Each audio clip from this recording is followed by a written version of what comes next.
রুমকি, এই রুমকি, বাইরে আয় তো একবার।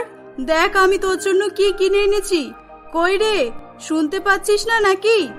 এই মেয়েটা কোথায় গেল? কোনো সারা শব্দ পাওয়া যাচ্ছে না যে। ঘুমিয়ে টুমিয়ে পড়লো নাকি? কই দেখি তো একবার। মোনালি তার মেয়ে রুমকিকে সারা বাড়িতে খুঁজে খুঁজে পায় না। বাথরুম থেকে জলের শব্দ আসছে না। এই মেয়ে, তুই এখনো স্নান করছিস? বেরিয়ে আয়, বেরিয়ে আয় বলছি। দাঁড়াও মা, আসছি। আমি স্নান করছি তো, এই তো হয়ে গেছে। তুই কি পাগল হয়ে গেছিস?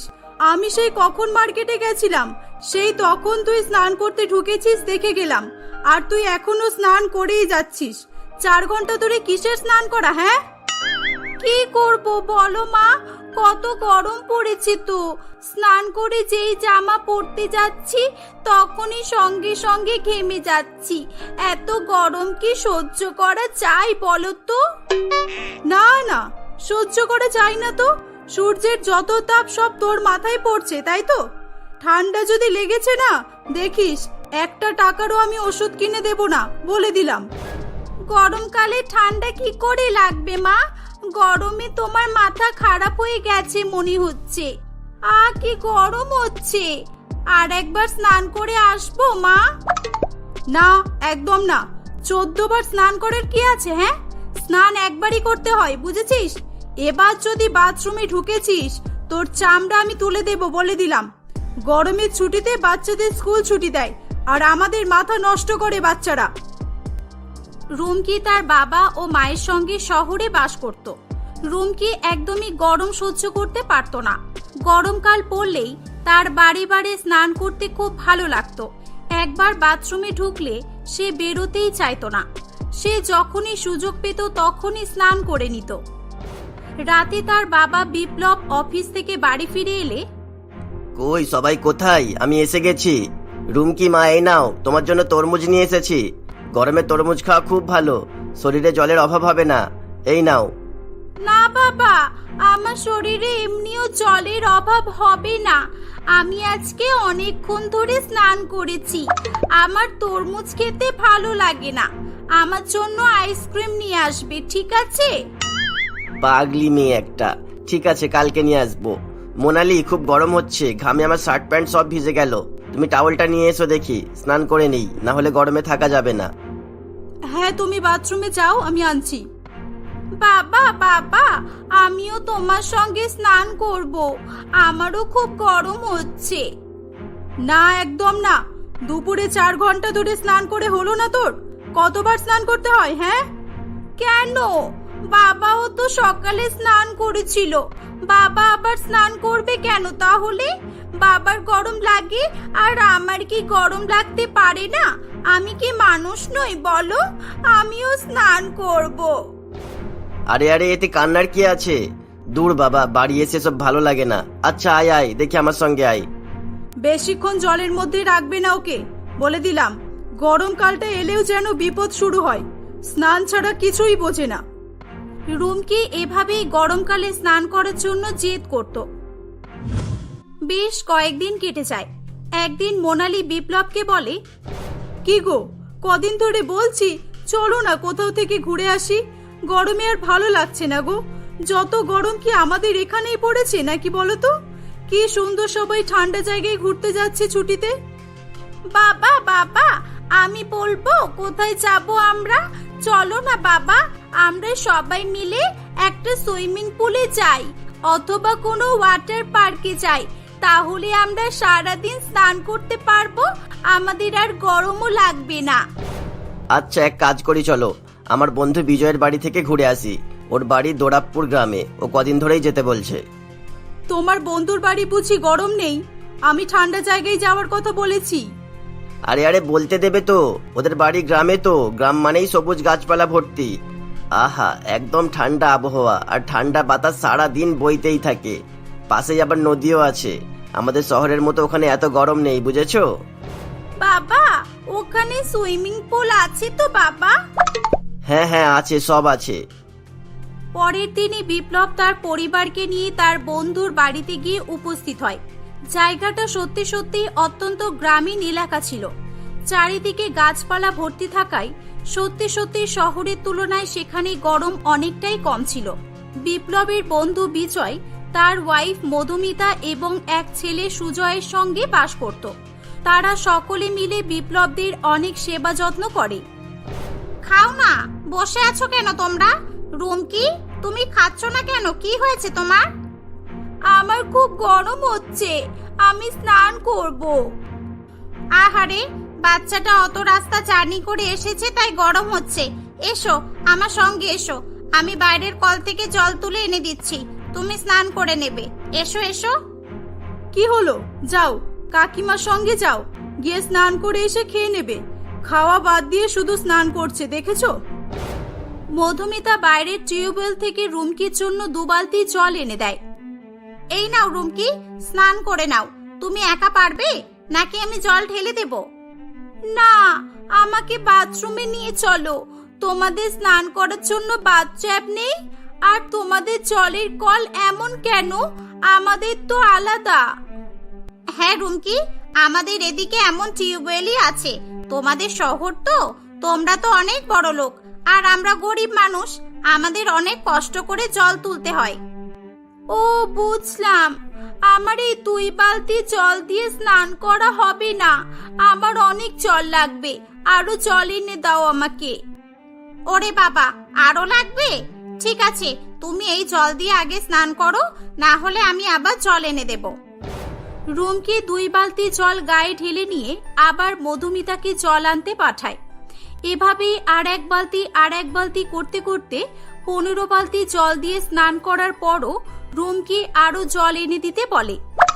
আমার এখনো খুব গরম লাগছে, আমি আরো স্নান করব। তোমাদের কলের জল অনেক ঠান্ডা, আমার খুব ভালো লাগছে স্নান করতে। আমাকে আরো জল এনে দাও কাকিমণি। আরো? ওরে বাবা রে, আমি আর পারছি না রে মা, আমি হাঁপিয়ে গেছি। আর কত স্নান করবি? এবার তো ঘরে চল, টিউবওয়েল চেপে চেপে জল নিয়ে আসা অনেক কষ্টকর রে মা। না, আমি আরো স্নান করব, আমাকে আরো জল দাও। মধুমিতার ছেলে সুজয় অনেকক্ষণ থেকেই দাঁড়িয়ে দাঁড়িয়ে তার মাকে কষ্ট করে জল এনে দিতে দেখছিল। সেই রুমকিকে বলে, তোমার আরো জল লাগবে তাই তো? তুমি আমার সঙ্গে চলো, আমরা পুকুরে স্নান করব। পুকুর মানে বোঝো তো, অনেক জল আছে ওখানে, একদম ঠান্ডা বরফের মতো জল। চলো চলো। হ্যাঁ হ্যাঁ, আমি যাব, চলো চলো।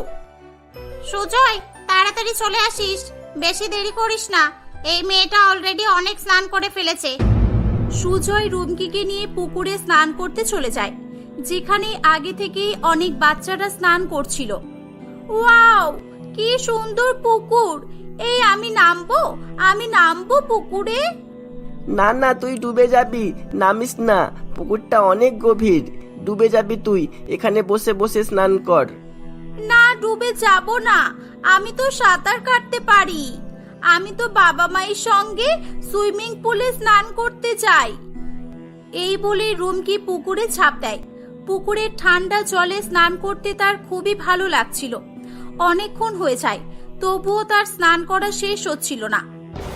রুমকি, চল এবার উঠে পড়ি, অনেকক্ষণ হয়ে গেছে, আর কত স্নান করবি তুই? না, আমি যাব না এখন, তুই যা। আমি তো তোদের বাড়িতে স্নান করার জন্যই এসেছি, তাই আমি সারাদিন ধরে স্নান করব, আমাকে কেউ কিচ্ছু বলবে না। ওদিকে অনেকক্ষণ হয়ে গেলেও রুমকি ও সুজয় বাড়িতে না আসায় মোনালি রুমকিকে ডাকতে আসে। কি রে, তুই এখানে এসেও আমাকে জ্বালাবি? হ্যাঁ, ওঠ তাড়াতাড়ি, ওঠ বলছি, ওঠ ওঠ, শিগগিরই ওঠ।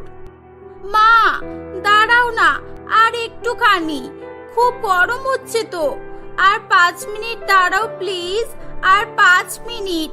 মা জানো, এই পুকুরের জল না অনেক ঠান্ডা। নে হয়েছে, এবার ওঠ, 5 মিনিটের থেকে অনেক বেশি হয়ে গেছে, ওঠ এবার।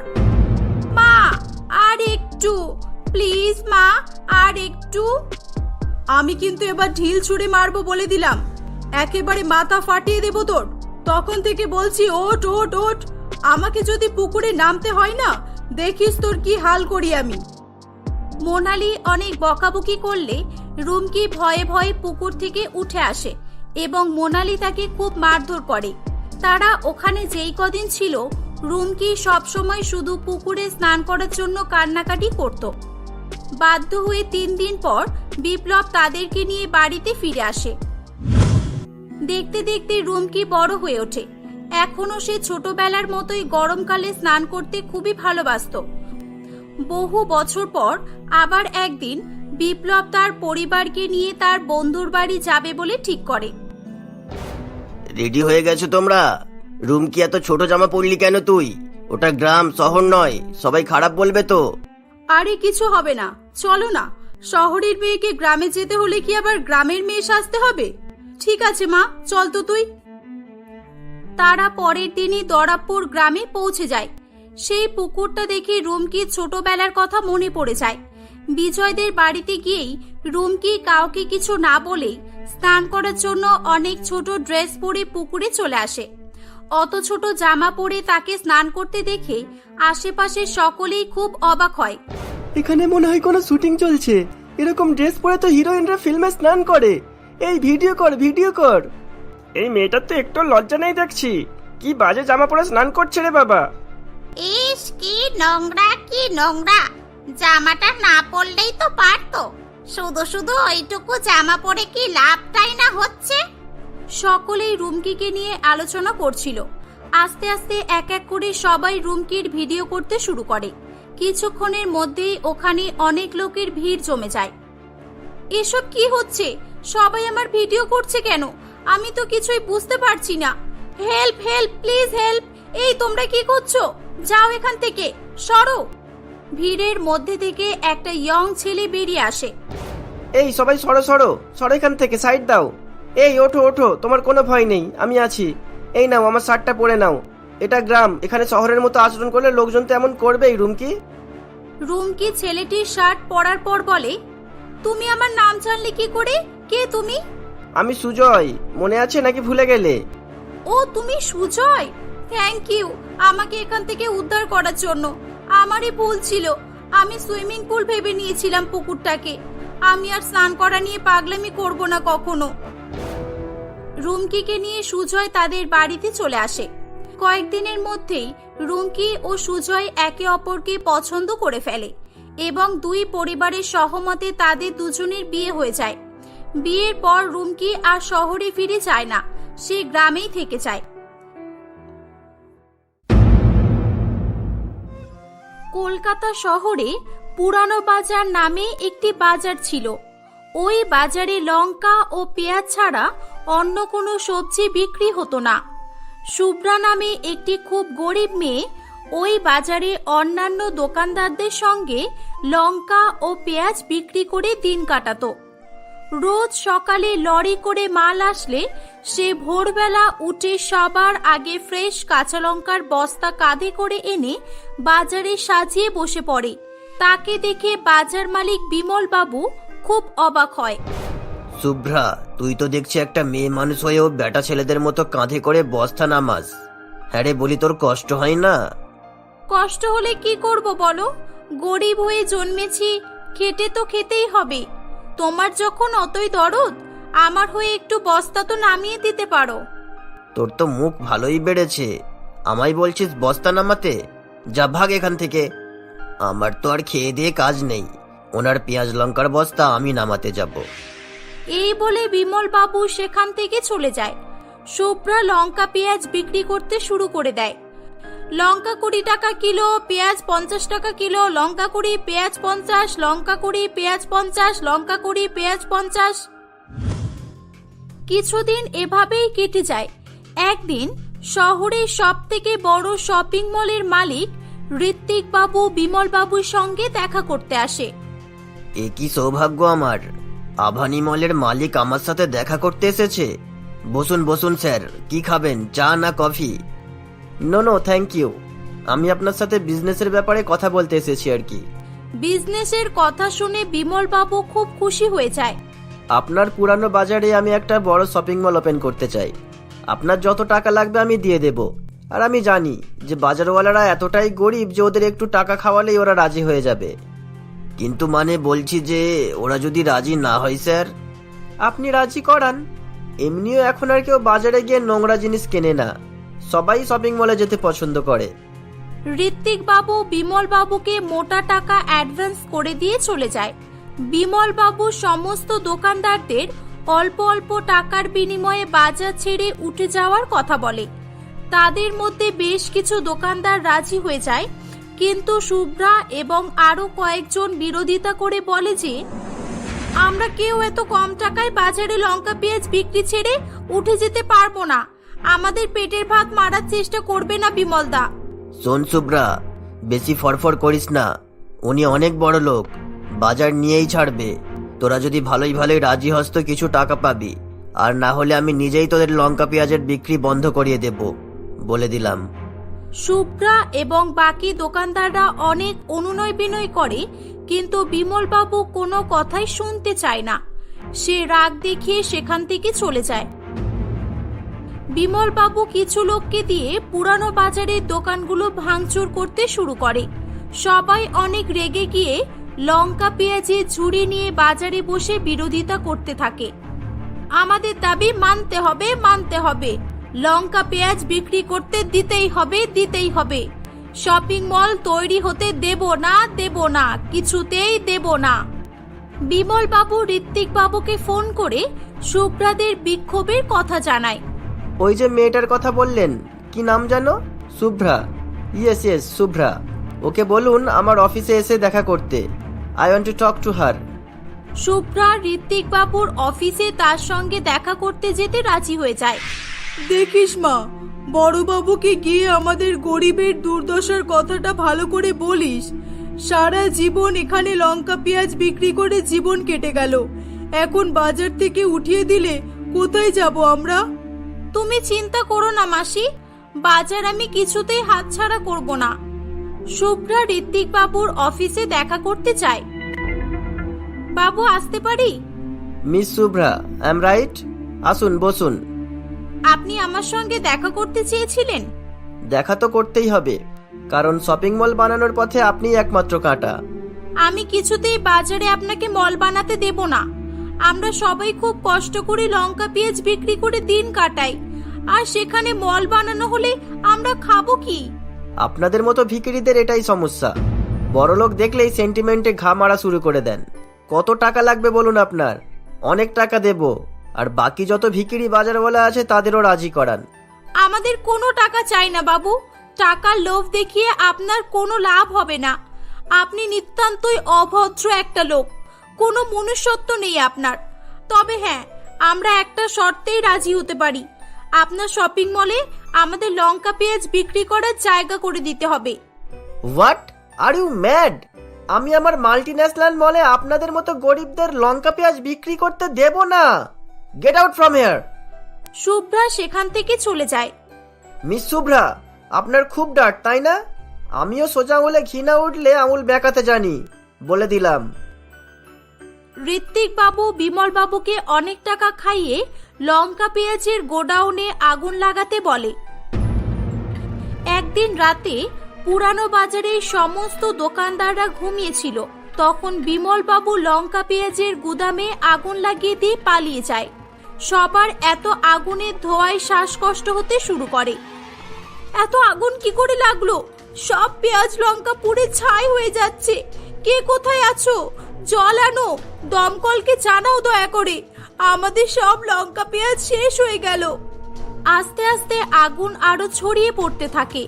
এমন সময় ঋত্বিক বাবু ছোট বোন রুমানা পার্টি করে মদ্যপ অবস্থায় গাড়ি চালিয়ে বাড়ি ফিরছিল। ও শিট, এই রাস্তায় তো কাজ হচ্ছে, আমি কোথা থেকে গাড়ি ঘোরাবো? উফ, চোখেও পুরো ঝাপসা দেখছি যে। আমায় আবার ওই লঙ্কা পেঁয়াজের বাজারের নোংরা রাস্তা দিয়ে গাড়ি চালিয়ে বাড়ি যেতে হবে। দূর। রুমানা ড্রাঙ্ক অবস্থায় বুঝতে না পেরে ওই আগুন লাগা বাজারের রাস্তায় ঢুকে পড়ে। এই শুভ্রা, ওই দেখ গাড়িটা কেমন আগুনের মধ্যে ঢুকে যাচ্ছে, পাগল নাকি? তাই তো দেখছি। আরে আরে, কি করছেন?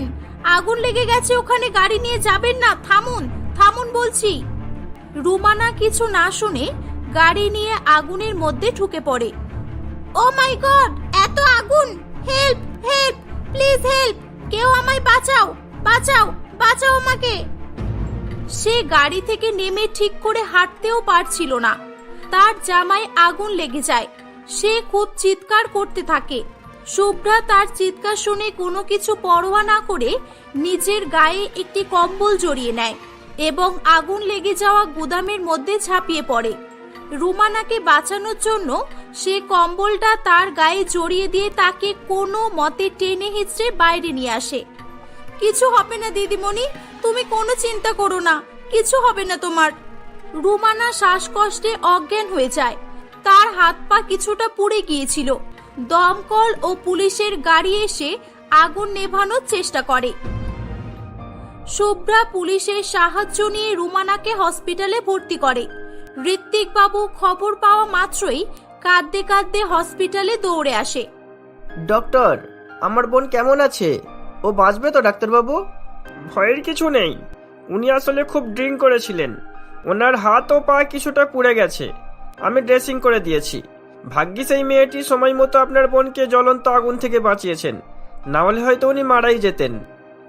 ঋত্বিক বাবু শুভ্রাকে দেখে লজ্জায় মাথা নিচু করে।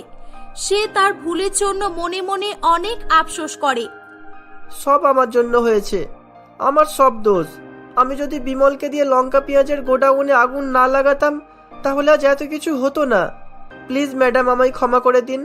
আমার বোনের জীবন বাঁচানোর জন্য আপনাকে অনেক ধন্যবাদ। ঠিক আছে, ঠিক আছে। আসলে কি বলুন তো, আমরা গরিবরা সবসময় অসহায় মানুষদের বিপদে তাদের পাশে দাঁড়াই। বড় লোকদের মতো নিজেদের ভালোর জন্য অন্য মানুষদের জীবনটা নষ্ট করে দিই না। এটাই হচ্ছে বড়লোক আর গরিবদের মধ্যে তফাৎ। আপনি জানেন আমাদের কত ক্ষতি হয়ে গেছে? সব লঙ্কা পেঁয়াজ পুড়ে ছাই হয়ে গেছে। আমি বিমলদা আর আপনাকে পুলিশে দেব। রুমানা এটা শুনে কাঁদতে কাঁদতে বলে, প্লিজ আমার দাদাকে অ্যারেস্ট করিয়ে দিও না, ওকে ক্ষমা করে দাও। আমি প্রমিস করছি তোমাদের বাজারে কোনো শপিং মল হবে না। শুভ্রা কথা শুনে খুব খুশি হয়ে যায়। ঋত্বিক বাবু শপিং মলের কন্ট্রাক্ট ক্যান্সেল করে দিয়ে শুভ্রা ও অন্যান্য বাজারওয়ালাদের প্রচুর টাকা ক্ষতিপূরণ দেয়। শুভ্রা টাকা পেয়ে অনেক খুশি হয়। সে আবার আগের মতো আনন্দে লঙ্কা পেঁয়াজ বিক্রি করে এবং খেয়ে পরে সুখে শান্তিতে বসবাস করে।